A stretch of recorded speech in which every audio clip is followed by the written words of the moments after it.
Now we're at Nanoleaf and they have a new product. These are our square panels. These are slated for release later this year.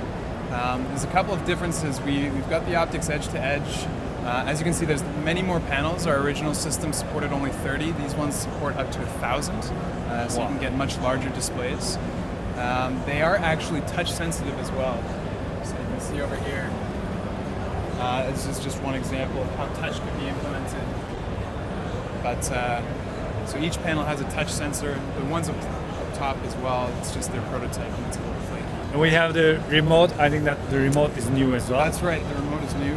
I can show that on the other side. All right, let's go. So this is the remote. It connects to the light panels from the rhythm. So depending on which side you put it on, it'll activate a different scene, which you can configure in our app. You can rotate it to turn the brightness, has haptic feedback, so you can feel it vibrate as you make changes. It also works with Apple HomeKit, so you can connect it to your HomeKit scenes and use the remote to control that. This will be released in the next 2 months. This will be 50. US. Well, thank you very much. Yeah, nice to meet you.